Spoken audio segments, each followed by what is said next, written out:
You don't think he appeared honest, though? Because it's not like he went on and played the card of, oh, I didn't do it, I deny all knowledge. Yes, he said that thing where he wasn't completely sure what he took, and of course that's what they all say.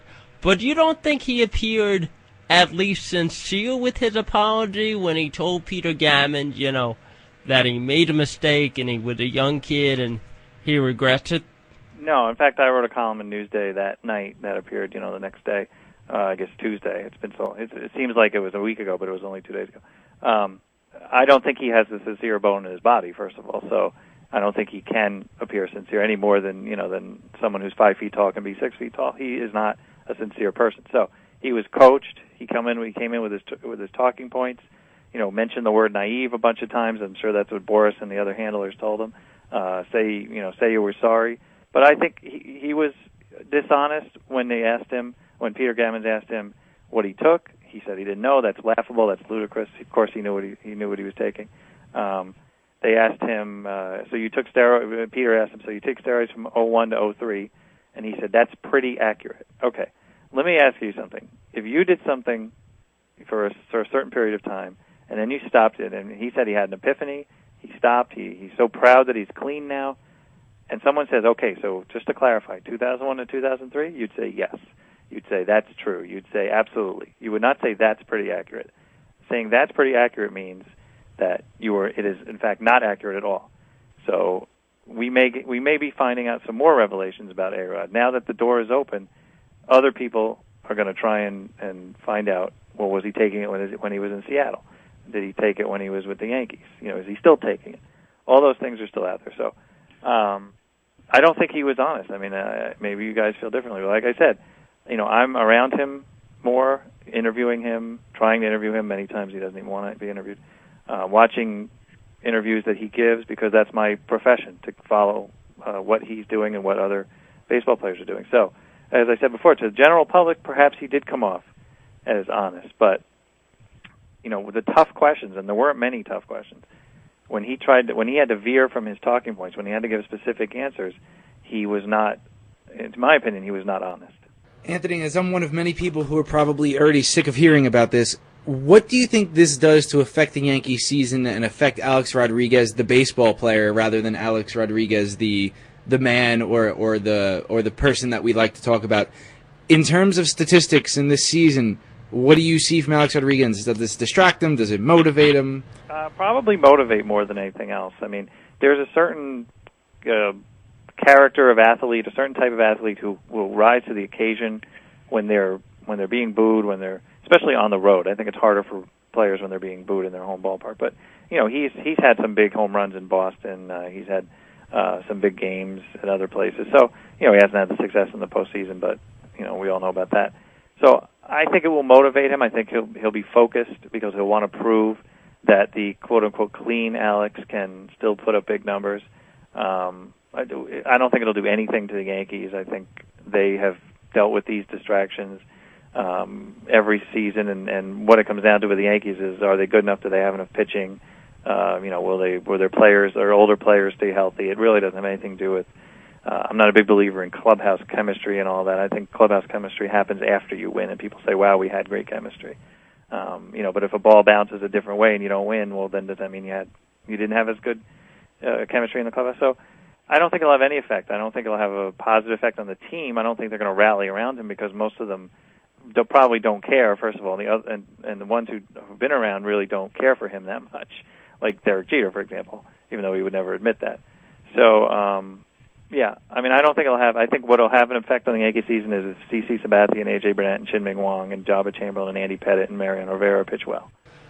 Before we let you go, a lot has been made, I guess, of how the era of steroids will be remembered in the coming years in terms of Hall of Fame vote and stuff like that. How will you personally remember and judge the steroid era that we've just been going through? Well, this has been something that I've been debating in my head now for a few years, since I am looking it's 5 years I'll be eligible to vote for the Hall of Fame. assuming the structure that is in place now continues. I wrote a column about this in Sunday's Newsday. Basically, I've decided that I am going to vote for the quote-unquote steroid players. I know that I'm probably in the minority. If you look at the example of Mark McGwire, only 20 to 25% of the baseball writers have voted for him for the Hall of Fame in his first 3 years of eligibility. So my vote will probably not get anyone into the Hall of Fame, whether it's Barry Bonds, Roger Clemens, anyone who's been accused, Alex Rodriguez. But my feeling is, I can't, for a fact, ever tell you who took it, who didn't. Roger Clemens, if he took HGH, whatever, he's pitching against guys who also were taking something, if he, in fact, took something. Barry Bonds was facing pitchers who were taking it. Alex, during 2001 to 2003, was facing pitchers, was facing center fielders who were going after fly balls who were taking it. I just think the whole era is tainted. Now, some people are saying, well, since the era is tainted, I'm not going to vote for anybody who I think took steroids. But that's a very difficult thing to prove. And what about the guys who did take it and who got away with it? That's another thing that really bothers me. That means that we're rewarding people for being better liars, being better cheaters. And some people have made the analogy, well, that's like letting criminals go away, because we don't convict them all, so we let. No. This isn't criminal. Nobody's getting hurt. This is just whether they get into the Hall of Fame or not. It's a very, really unimportant thing in the history of our lives. But it's important to people, and you have to give it a lot of thought, I think, if you're a voter. So again, my opinion has sort of evolved over the last few years during the steroid era. And as of right now, if the ballot were in front of me, I would vote for Alex Rodriguez, I would vote for Barry Bonds, I would vote for Roger Clemens. Because I think that even if they were on steroids or HGH the whole time, they're still better. They were still some of the greatest players ever, and they're still better than the people that they were playing with in their time. And, I feel that I will be in the minority, and my vote will not put them in, but I'm still going to vote for them anyway. What do you think about Congress taking on Miguel Tejada and charging him with lying to a grand jury or in front of Congress? Yes, he lied. Yes, it's a federal offense. Yes, it's bad. But do you think it's bad enough that he should be subjected to this? I mean, does anyone really care that Miguel Tejada lied about steroids? Well, actually, this goes back to the question for me that you guys were asking about before we got cut off, and you were asking me if it's a witch hunt to, report on these things. And this sort of, if you give me a minute, goes to Tejada also. What I was saying before I got cut off was, to me, as a newspaper reporter, we can measure, because of the internet, how much people are interested in certain stories. I can tell you that on our blog, the final score on Newsday.com, our viewership or hits or whatever you want to call it has doubled since the Alex Rodriguez story broke, because we've done things on it Saturday, Sunday, Monday, Tuesday. Doubled. So the same people are saying, I'm sick of it, I don't want to hear any more about it, they want to hear about it. So as long as people want to hear about it, we will report on it. There's a reason why people don't report on my life, and no offense, your life, and the guy sitting next to you, because nobody wants to know except the people around you. People want to read about Alex Rodriguez.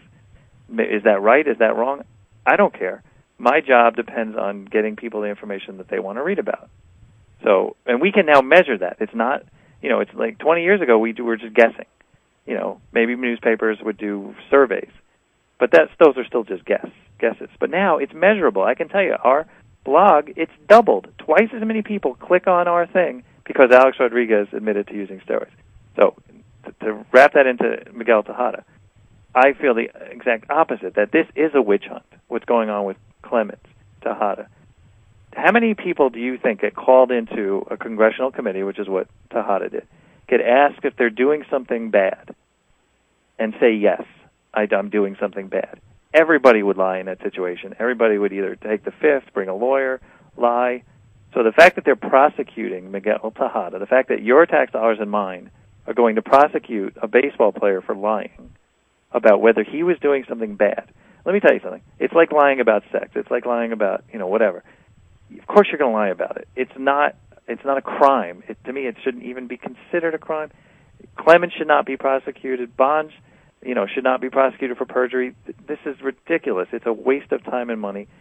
If you believe that Barry Bonds did steroids, he's been punished enough in the public eye.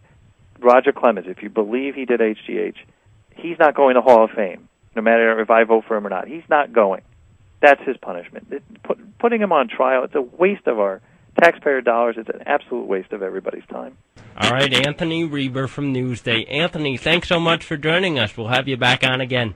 My pleasure.